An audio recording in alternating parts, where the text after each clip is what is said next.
Good evening from Vietnam. Thanks a lot, Mira, for spending your morning to join our Inside Sharing show and share your stories with our audience. And on behalf of the listeners, Vivian and I would like to say thank you for your generosity to join and share your stories. Thank you. Hi, Vietnam, and good morning from North Carolina in the United States. Mira, you haven't been to our country, so I'll share with you a little bit about our culture, and then let's get up with that. In our culture, it's going to be very honor for our listeners if they can have you to help introducing about who you are and the works that you do. Would you please do that for us? Sure. So my name is Mira Brancu. I'm a clinical psychologist. And right now, I work with leaders and teams to help them improve their workplace culture to become, a healthier, more inclusive workplace. And I also I do that through a couple of ways, but one is to support women in leadership, especially and those who care about women in leadership. And then I also do it through supporting teams to get stronger and more effective in working together, because I think teams have a lot of opportunity to make a lot of changes at their level within an organization. Thanks, Mira. You have a phenomenal career achievements, and then you introduce it in less than a minute or so. So, so it's a good opportunity for us all to dive in and get to know you a lot better. All right. And Mira, my wife and I, we have great admirations for people who help leaders to grow because we believe that job and your work is a part of life, and that part of life is very important part of life, right? If our leaders can get better at what they do and create a better workplace where the employees are going to work happy, it's a great opportunity for them to go home, have a good dining table conversation with their children, right? And that build hopes for the next generation going to work, and then be happy, be ready for the new workforce. So it's a beautiful cycle of what you are doing, and we want to say thank you for doing that. Thank you. And thank you for, being interested in and caring about, a healthy workplace culture where people can, go and feel happy with what they're doing, feeling like they could make a difference, and then, the impact that it could have on the future generation, right? Thank you very much. Mira, let's travel back in time together because everything has a starting point, right? And then so we want to know what makes you doing this kind of job. So let's travel time together. Would you be okay with that? Sure. Yeah. Let's travel back in time together. So when Vivian was young, what did you want to become, Vivian? I forgot. I want to be a singer, but it's actually no born nature or natural or something. Cannot sing. And when I was young, I also wanted to become an astronaut and wearing, the suit and then jumping in different planet. Right? Life did not give me any opportunities to do anything nearby or close to be one. So we wanted to know, when you were young, Mira, what was your dream about your future self, though? Interestingly, I don't think I had a very specific dream. And it could be because my family and I emigrated to America when I was about 6 years old. We came as political refugees, and it was a new country where I didn't speak the language. And honestly, in those early years in elementary school, my only goal was to survive and understand the language and the culture, so that I could succeed. And I've always been kind of curious about a lot of things. So there wasn't the one thing, there was all the things. Oh, this is interesting. This is interesting. I'm wondering about this. That's, and so but I do remember in sixth grade, this tiny, tiny little idea. And I don't even know where it came from, but I thought, I wonder, what about psychology? And I don't know what made me think about that, but I later found out how many years it would take to train as a psychologist. And I said, ah, forget it. I don't have that kind of patience. Let me find something else. And so I don't, I was interested in a lot of things, but I don't think I had the, what do I want to be when I grow up? It was more, what do I like right now? Let me learn more about it. Wow. So, I'm out of curiosity, which country were you from originally? Romania.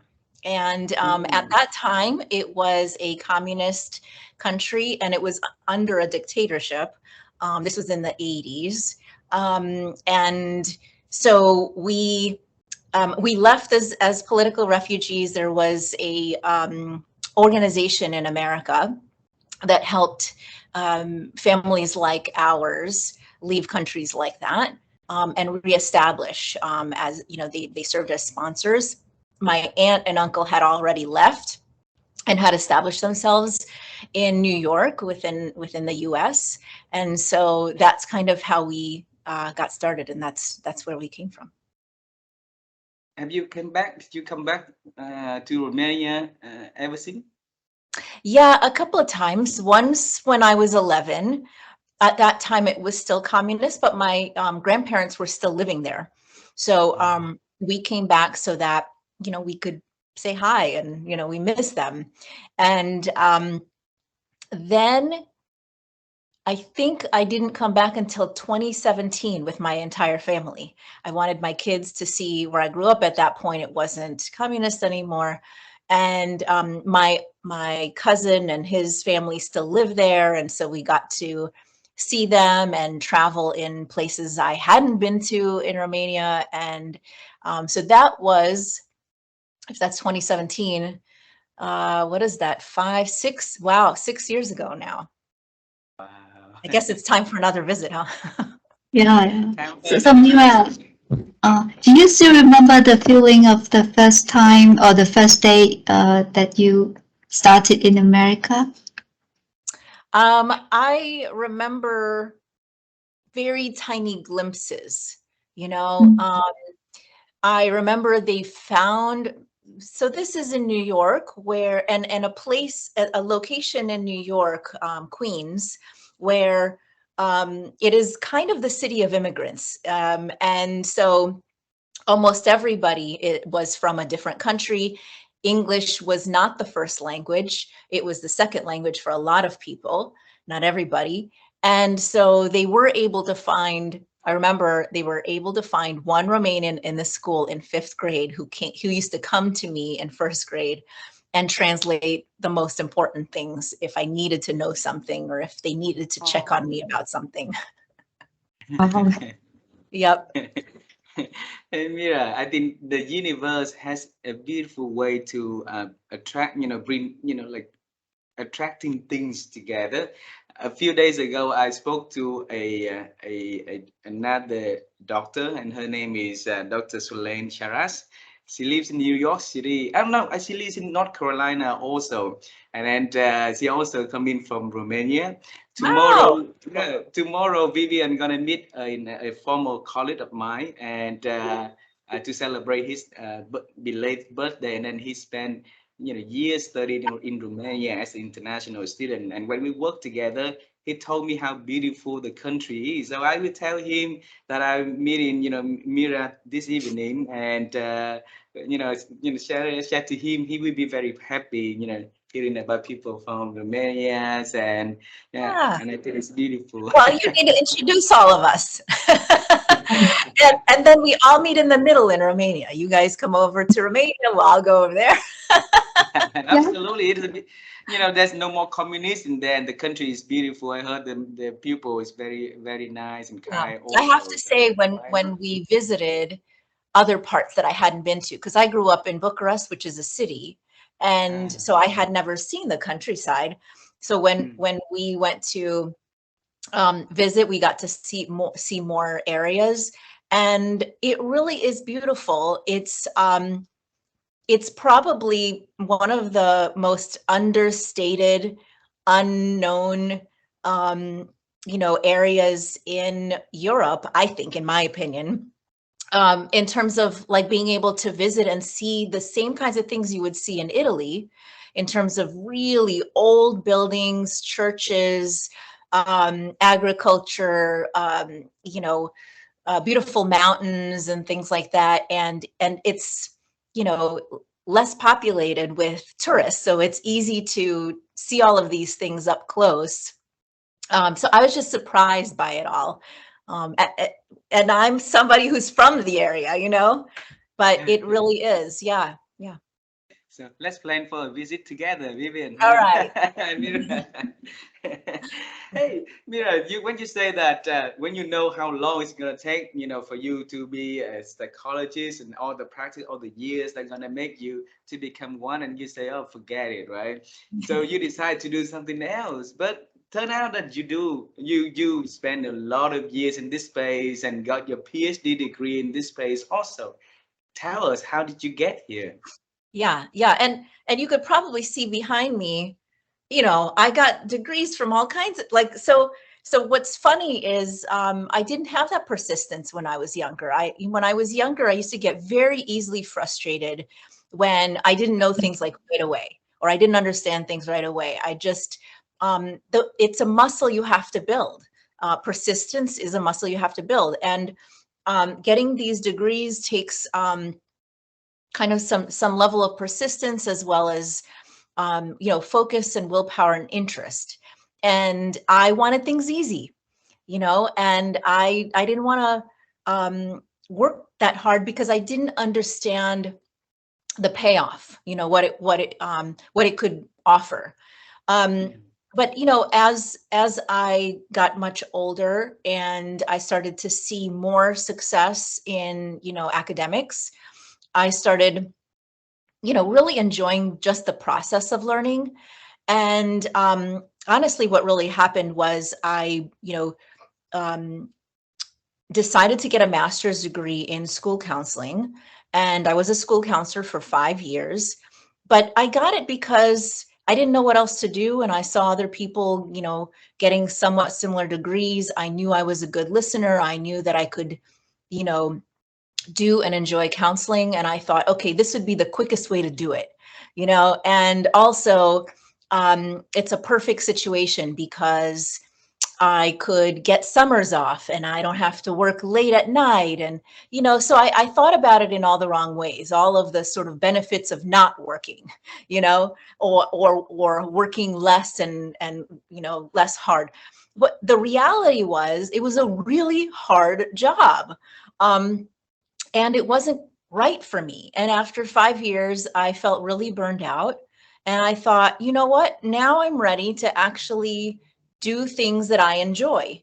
Um, and oh, they're here. I'm going to need to hold on just a minute and I'll be right back.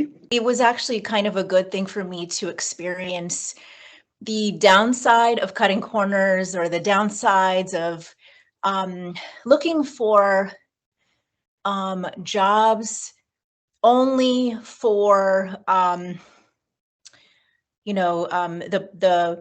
purpose of doing less work. It's just not a reality. And if you're going to do any kind of job, you might as well enjoy it, and really find it fulfilling and something that you're excited about. And there were elements that I was a little excited about, that I, only looking back, I realize now why I was interested. But it, after all of that, I thought, okay, now I'm ready. Now I'm ready to focus, and it's all worth it, and what I learned was, compared to some other students who were also pursuing, the PhD. I didn't care about the grades at all, or how long it would take necessarily. I was just enjoying the process of learning and being immersed in something that I was really excited about, like that. And that pushed me much farther. And I think that started all of the sort of interest in leaning into things that are just interesting because that will take me farther than anything else than having like a really specific goal. That how it helps you to build the muscle for persistency, right? Yes. Yes. Yeah. Mira, allow me to bring you back in time again into the time at the sixth grade. That sixth grade Mira had a sparkle moment of wanting to become, get into the field of psychology. So it means that from that point and before, there was things that trigger your interest to become, to think more about psychology. It's too young for us to, at that age to know, to think about that big field of a lot of, a lot of deep words, deep thinking, right? So what happened back then, Mira? I think because of the fact that I was new to a different country and culture and language, it really forced me to take a lot of time observing people because I didn't understand them otherwise. And I would watch them and, what makes people get along? Why are those people popular? And why not those people? And why not me? What does it take? What are the sort of mannerisms and ways that people interact? Um, so all of these things fascinated me, and I took in a lot of information and perspectives just through observing. And I think that is a big piece of psychology is observation and perspective taking and analyzing how things work between people. Wow. Mira, I'm always curious about the word observation, observe, right? And we all have the same eyes, like the ability to see the same thing, but somebody will be able to see things in a very depth level, and somebody can only see the substance of it. So when you say about observation, how can, as a psychology point of view, where can we learn how to observe things better? I think a lot of it is being willing and interested in taking multiple perspectives. And so I might observe something and find it interesting or curious and want to learn more about it. But then I might want to ask somebody else, how did you see this situation? I saw it this way, but how did you see it? And I learn something new every time I ask a new person. Um, and and I think that what I find when I work with a lot of leaders, it's something that it's not a skill that's built up in a lot of people. Even just really smart, good, kind, thoughtful people find it very difficult to step outside themselves and imagine why someone would act a certain way. And um, that causes a lot of miscommunication and misunderstanding and conflict when you think somebody else has the same exact perception as you or sees the things the same way or believes the same things that you do, and you make a judgment about it as if your view is the right view. But as you, I think probably the reason I suspect you asked that question is that it's not always just one right way just because you view it that way. It's the multiple views together that create what we experience um, for ourselves, among a team, among a society, and how we act. That sort of culture is driven by the ways that we sort of decide to make meaning out of our collective perspectives, and we could change that through changing the way we make meaning from, looking at things in a different way too. That's a I lot more than what you asked for. That's good. Yeah. I asked that question because one of the things over the years that I see is that we spend a lot less time observing the people around us and get to know the people at a deeper level. And that to me was one of the reasons that a lot of relationship didn't go well. And yeah, and a lot of leaders, because we are too busy at work, And then we spend so little time to get to know our employees, and the whole notion of, like, people feel mistrust, unheard, and stuff like that, been accumulative over the years for so long, that make them feel like works have less meanings to them at personal level.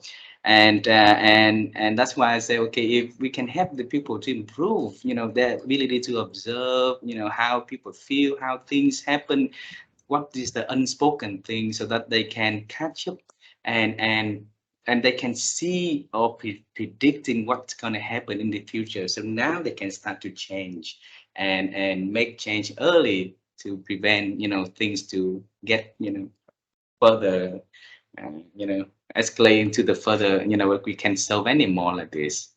All right, so thanks for Absolutely. answering that. Yeah, Mm. humans, the great thing that we could do that is also our one of our greatest problems is that we like to our brains like to take shortcuts to understand things. We live in like a highly complex, environment, and in order to make um, good understanding of how to navigate any situation, we take these shortcuts where we categorize, right? This is good, this is bad. Um, that's scary, don't do that, this is safe. And unfortunately, the downside of taking those shortcuts by sort of like pulling a few patterns in and putting it in this bucket versus this bucket is that sometimes our categories are wrong. And that person is safe, but we are calling them unsafe. That person is good, but we're assuming they're bad. And the only way to undo that is what you said, which is to slow down, reflect, and allow yourself to get back the information you decided to get rid of, and then rethink, are they really bad, or is there something that is upsetting me about this situation? And I can address that without globally making, an assumption about that person. Or is that situation really scary, or is it just everything is making me nervous about it, but it's actually a good thing for me to do that thing because I'll grow from it.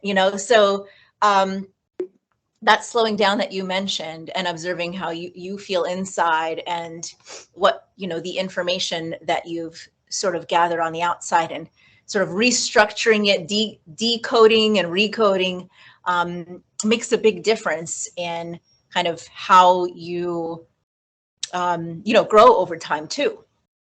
Mm. Thanks for sharing. Mira, earlier you mentioned about work hard. All right.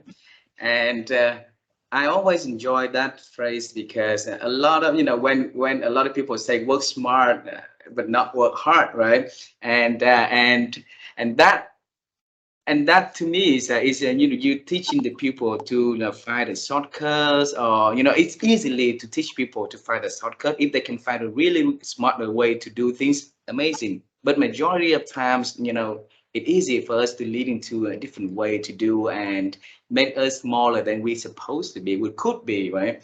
And so in your work, you're saying about work hard, we want to hear, you know when you take the, the benefit of working hard, to tell us a lot more about that, can you? Yeah. Um, so I work hard in what I feel are the right places, and I work very little where I feel are the wrong places for me. So Mm. maybe the word should be effective and efficient, not hard or easy. Um, if you are able to learn how to prioritize where to put your energy, um, in places that um, you feel motivated by, that energize you, that use your best strengths and skill set, that feel right to you because you're aligned with your values. I'm going to work really hard around those areas, because it's going to be easy for me to work hard in those areas. Um, because it doesn't take the amount of effort and energy and frustration that these other places that are not aligned with my values or my strengths or my motivation or my energy level, take. So I think for me, it's much more about evaluating where to put energy and where not, how to prioritize things, where I want to like pay attention, what makes a difference in sort of succeeding in one situation at work versus another situation at home and things like that. And in that way, you can become much more efficient and effective. That sort of speaks to the, work smarter, not harder. I think that's really what it's about. So, so Mira, you are spending your energy in the things that you love doing now, and that make your job is very efficient and effective. Tell us what's the beauty of what you are doing. The beauty of what I'm doing? Yeah. That's a heavy question. People Uh, out there, they would love to do the job that you do, so you need to inspire them, by the beauty of what you do. yeah. You know, so the beauty of what I do is perhaps beauty from maybe my perspective and whoever else values what I do. um, but I think there is so one of the things that I decided to do with my company is make it a social impact company. To me, it makes a difference to feel like I'm making some kind of positive impact in the world. And I think about like, how could I do that based on the skills that I have that um, I can most easily and effectively deliver to other people? Um, and how can I make it more accessible? So one of the things that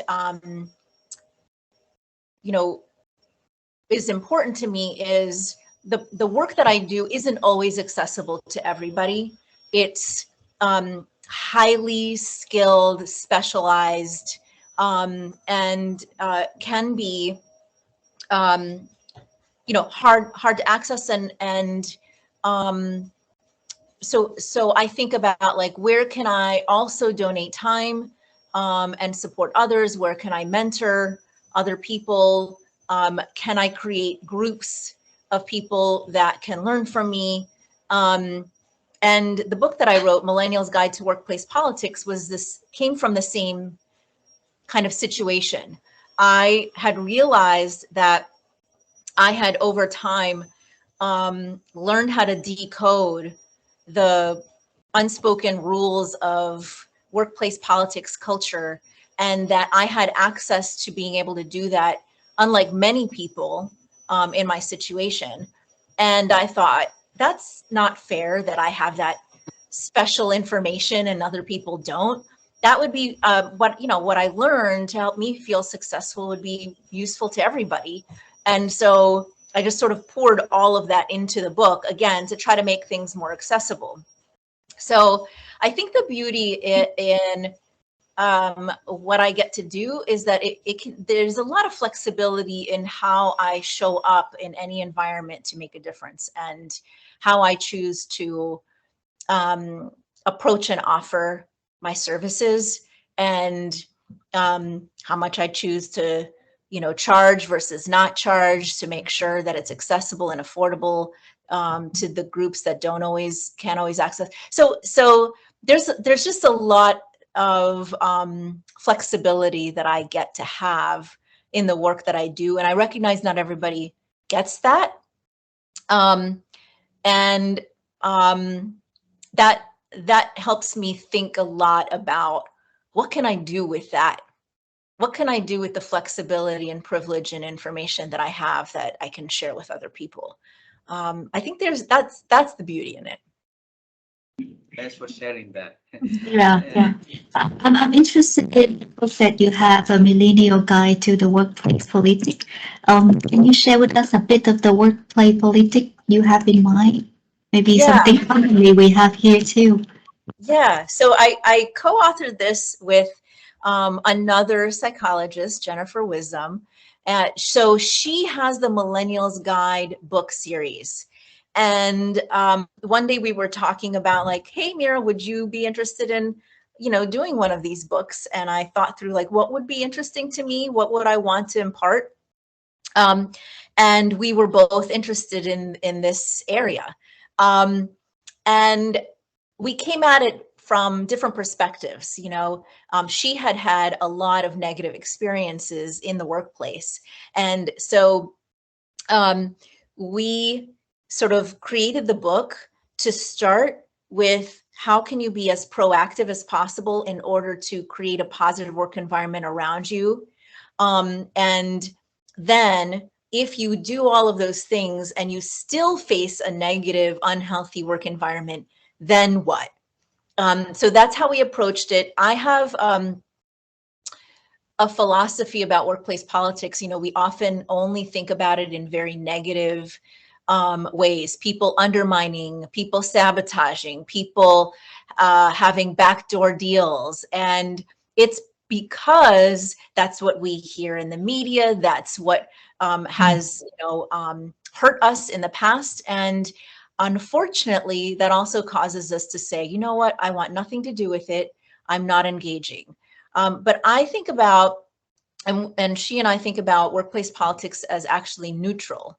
It's what you do with it that makes a difference. So politics itself is really about relationships, and it's about having emotional intelligence and understanding how to work with other people and how to work within very complex systems with lots of layers.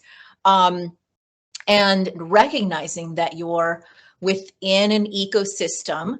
It's not just you working in a vacuum where nobody else is around. It's understanding layers of complexity. And then what do you do with that?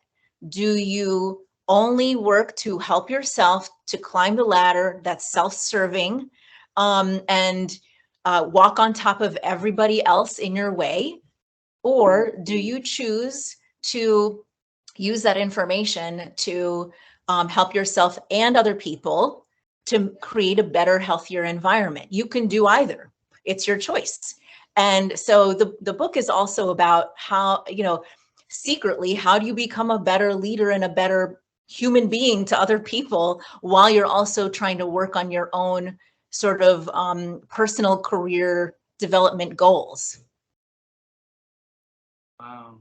Mira, thanks a lot for sharing that. And Sure. like you say, the media has taught us a negative side of the politics, right? And we've been in that water for so long. We've been spoiled in our head, and in our consciousness. We basically, see politics as something negatively most of the time. Not everybody, most of the people. So how can we come into a workplace and stay neutral and not being able to be pulled over by the people with the political negatively impact us and try to pull us to their sides though. Yeah, yeah. Well, first, it's sort of saying to yourself, um, not that I'm not going to engage in politics at all, but that I'm Mhm. going to choose how to engage in a way that I'm always going to be thinking about my impact on other people, um, and not be drawn into the drama and negativity. So the easiest thing is, for example, not joining in gossip. People love to gossip about each other, and it can be very harmful. And they do that as a way to, I guess, gain control and power in some very small way. But you don't want to be known as the person who hangs out with those people who are always gossiping about other people. You want to be known as the person who's always talking positively about other people in public, right? So it's very tiny moments of interactions. That's where it starts. It starts with those tiny moments of decisions. What kind of person am I going to be, and what kind of person am I going to show up in the workplace? How do I want other people to see me? And I've always thought to myself, I want people to see me as kind, and that I bring kindness and support into a space. Um, Even when there's negativity around me, I'm not going to be that person who falls into the trap of adding more, fuel to the fire. I'm going to be the person who um, might make a comment about something positive going on. I will still give hard feedback, for example, with my leaders. I will tell them if I'm not happy with something, but I'll empathize always. I'll say, I know it's really hard to do this, this, and this. I know it's been very difficult to make these decisions. And at the same time, I think it's really important for us to think about the impact on the team when this decision is made. Can we think about other ways to change that so that it affects everybody in a positive way? So that is like another little small way to make a change is not to create adversarial relationships with people, including your bosses, as if like they're not human beings. They're just these, automated evil robots or something like that. They're human beings. They make mistakes, and joining with them and saying, how can we work together to think about what's good for everybody? It helps you step outside of yourself and think about like the good of everyone instead of just me, myself, and I. So those are just like a few tips that are easy to do for anybody, no matter what your position. I want to ask about, for that same question, but as a leader perspective, all right, because the leaders are the people who can make the change and who can create the culture, and then we all want to do something good for one another, and then we all go, get up in the morning and want to do something bad and something good, and then contribute something better toward our colleagues or companies, right? And along the way, when we go to work, the system that structure organization for that many years, our management system has an issue, right? And that make people separated, that make people starting to function in the silo, and that's where all the politics starts. So if Vivian is the leader, and Vivian would want to make a change into her organization and make less politics, in a negative way, but create the positive sides of that. Where can she take the baby steps, Mira, to make that to happen? Yeah. So I think that leaders, especially most leaders at the mid-level, at any level in the organization that is not necessarily the highest, can make an enormous difference because they have such an impact on their teams. They, you could think about it, um, you can think about it like a seed, soil, and garden analogy, right? So each individual seed, right? Individual people have the potential inside themselves to grow, to thrive, to be their very best. But if you put them in dirt, they're not going to grow. And if you create the right soil, the right environment for them, you try to figure out what nutrients do these seeds need. Do they, what level of how much water do they need? How much sun do they need? Can I offer that to them? Can I create it? Can I advocate to get more if I need more? What are the resources they need? And then tending to that soil on a daily basis instead of ignoring it helps all of the seeds thrive. And I don't think enough leaders think about just how much effort it takes to tend to good soil for everyone to thrive. But the ones that do have those pockets of amazing, high performing teams. And those teams can influence other teams, right? So it's not just within one. So Vivian could then partner with another leader to say, hey, can we get together and think through how to develop this new project, or how to create a new policy, or how to advocate for resources in order for our people to thrive, while also going for like a larger goal that is for the good of the organization, for example. And whatever that might be, the more that she sort of reaches out and does that, the more impact that she has.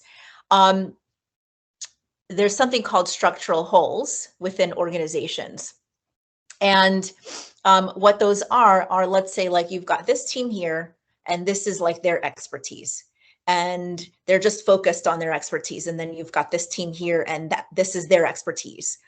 The person who can understand what both of these teams do and their value and serve as the bridge, the liaison, fills this structural hole in the middle between these two teams. And now they've created a connection that wasn't there before. And there's a lot of power in the ability to do that well. And the ability, going back to observation and perception, the ability to understand what other teams need and how to fill the gaps, the needs, in a way that benefits you, your team, that team, the organization, is just a really, powerful impact that you could have. And that's why leaders and teams need you to help them to see, where it's missing, and what else that they need to develop to fill the gap, and bridge that gap, right, Mira? And Yeah, and the other thing that I would say is, going back to, again, like, the perception, creating positive relationships with your leaders whenever possible. I know that there's some situations where it's not possible, it's very unhealthy, but when it is possible, when all you're doing is making assumptions that your leader doesn't care, the CEO doesn't really care, the CEO, it doesn't want to give me resources or whatever, you want to just question those assumptions, and have conversations where you're really sharing, like, I would love to hear more about your vision, your mission, why it's important, and how I can be a part of that. And again, joining together so that then you can add something to it, and you can sort of do all of the other things that I mentioned too. you go ahead. You already went ahead of what I was exactly about to ask you, because I feel that the world is so cruel to leaders, or some, a lot of time too, because they, as leaders, they have a lot of pressure on their shoulder already, a lot of expectations already. And it seems like that we are separating us from our leaders, make them feel a lot lonely, and we are responsible for the notion that leaders are lonely at top. No, they don't need to be that lonely if we treat them as human beings, right? And we all want love and be loved. So why let them to be, in the space of loneliness like that? It's not needed, though. I totally agree. What's interesting is, I notice that these days, you might, let's say you might have a team of people and they're all getting along, and then, like, this one person gets promoted, and now they're promoted into a leadership role, and their peers are still, working on that team. And they've got to do different things now in different ways than they did before. They get punished for that. No matter how hard that they try to focus on making a difference and trying to create a positive environment, sometimes they get punished, and it's really probably not about them, but about how people feel about people in leadership positions these days, and or how they feel about, oh, why did he get that and I didn't get that, and that's not fair, or whatever it is that they have, like, a strong reaction to. And that's not helpful at all.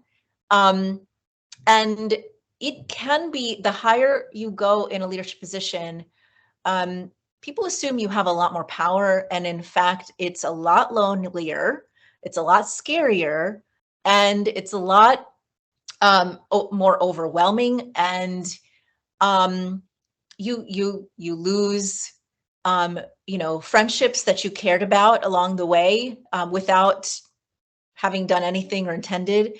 And but for some reason we don't have that empathy for leaders, and I think it's always been hard to be a leader, but these days I think it's even harder. There's incredible amount of expectations that I'm not convinced is are realistic expectations of leaders, and we don't think enough about how can we all contribute to creating a healthy workplace environment, not like how can you give me what I need, right? Instead of I want to receive.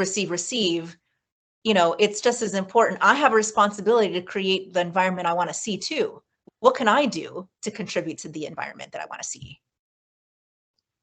Wow, thanks for sharing.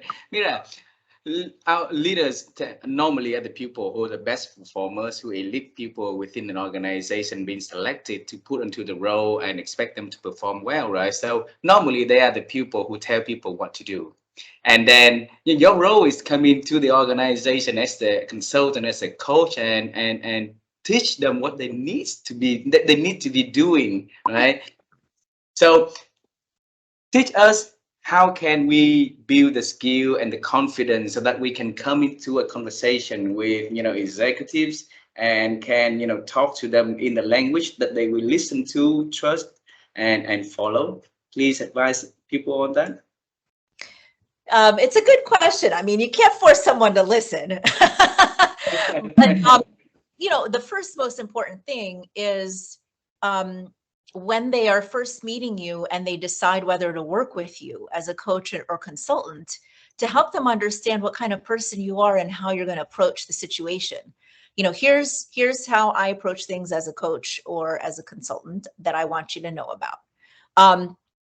And they make the decision, yes, that fits what I'm looking for, or no, that will never work. So you're already starting to create expectations of how we'll work together.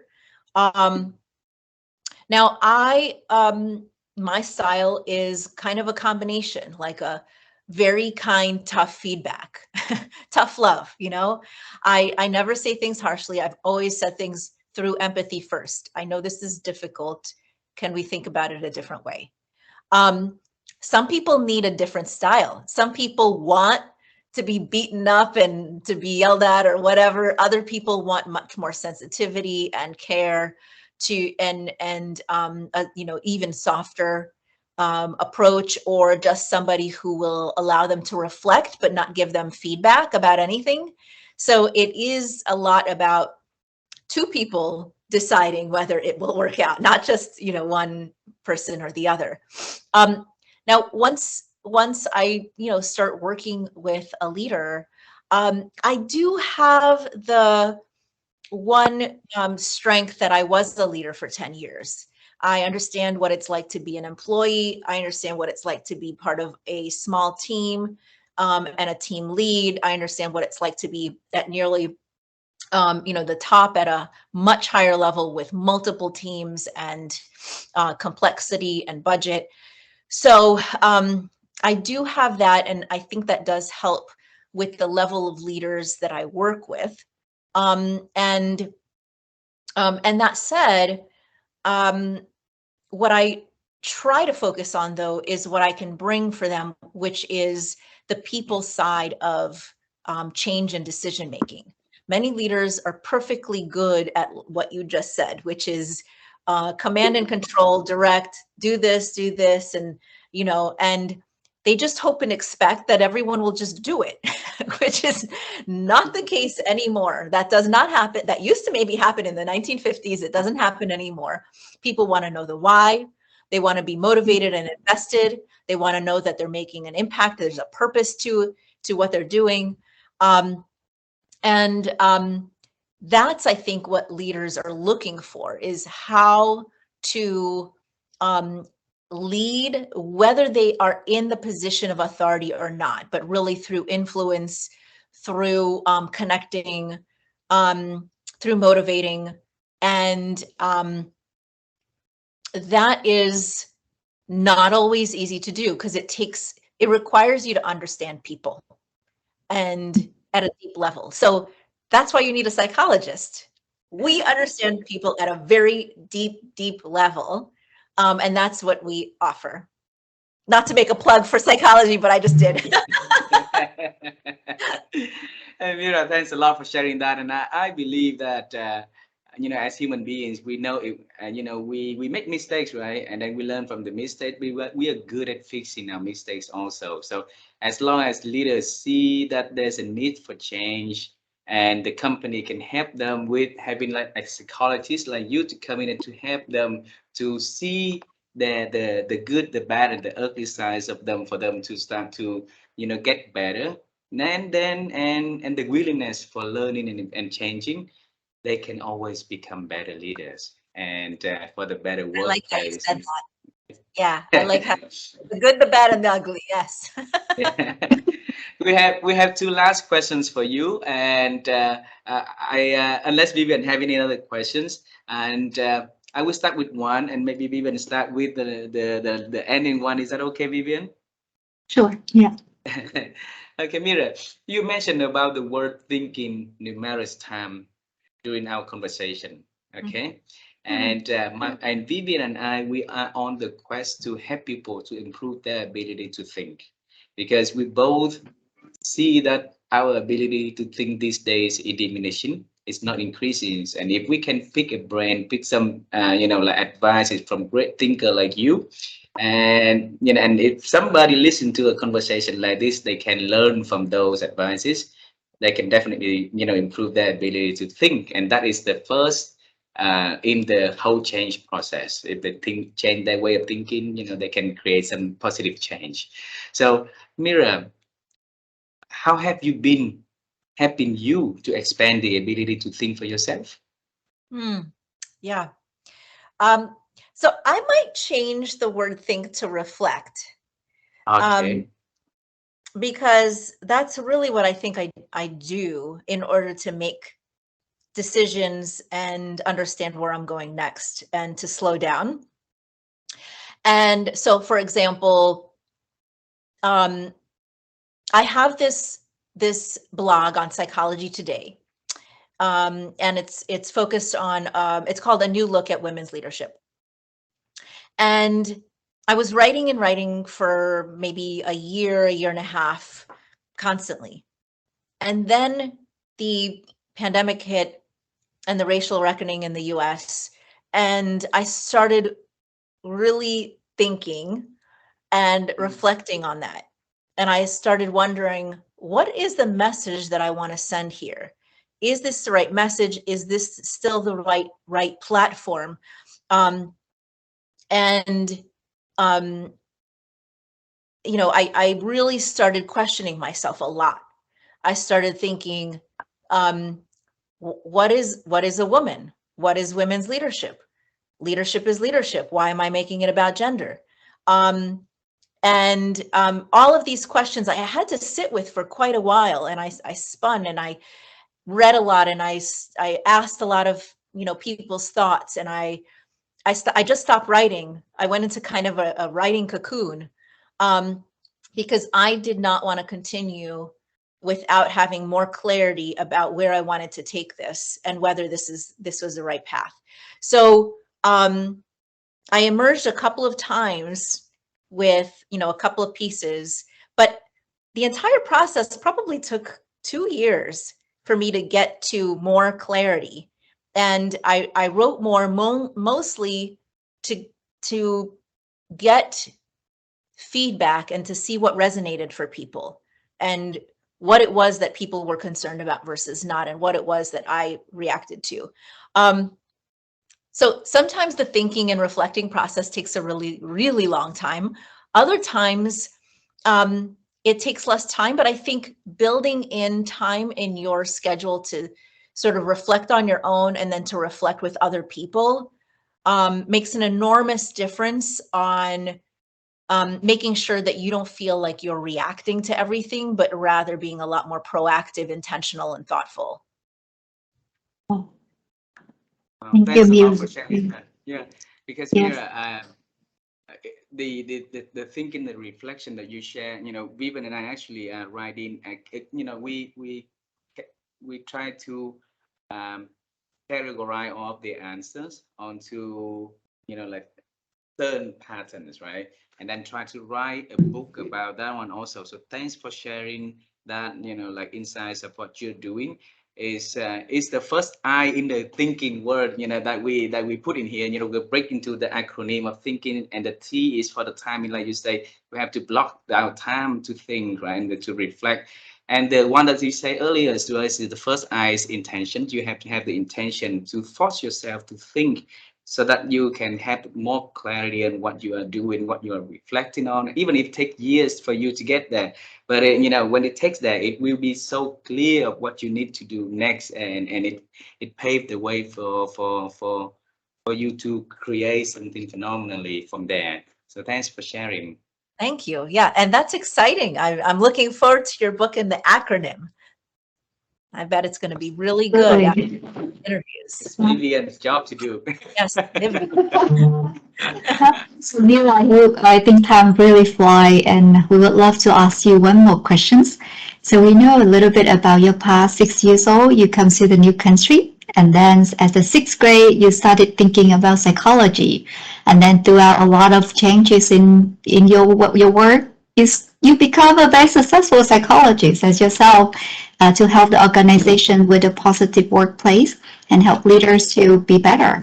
Yeah, so we really admire for that work, and we really want to see and learn from you what are the futures you know what work are you doing right now that excites you and also help us to celebrate with you in advance. Thank you. Yeah. So, yes, I am thinking through a second book. I haven't decided exactly, um, but it definitely came out of that 2 year thinking process and speaking on the topic. And so I'm at the early stage of where you started 15 months ago with this book. Um, I'm also looking at, so I have 4 different group coaching programs that I run, and I'm piloting all of them. All of them are learning experiments. I'm learning, do they work? How do I like it? How do other people like it? Do I want to continue?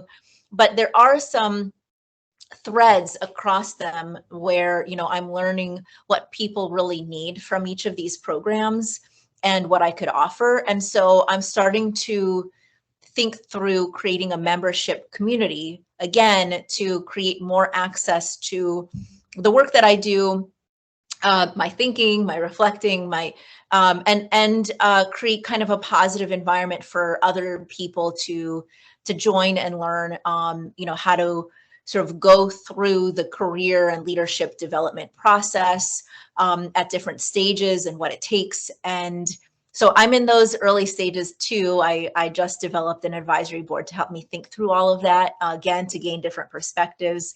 So we'll see where I go. Maybe the next time that we talk, I'll be further along. Absolutely. And then we wish you to have all the resources, all of the supports that you need, and all of the time for you to reflect and think so that you can make it happen, Mira. And along the way, any exciting new, please let Vivian and me to know so we can, celebrate some small success along the way with you. Thank you. Yes. And keep me updated about your book. Yeah, we Yay. definitely will. Thanks a lot for spending your morning to join our show and share your amazing journey with us, Mira. Thank I you. really enjoyed the conversation, and I want to say thank you for being so generous and joining our show today. Thank you for having me. It was a real pleasure. You Thank you, have a Mira. wonderful Have a good day, and we see you one day. night. All right. Bye. See you. Bye Bye, bye. Mira. Thanks, Vivian.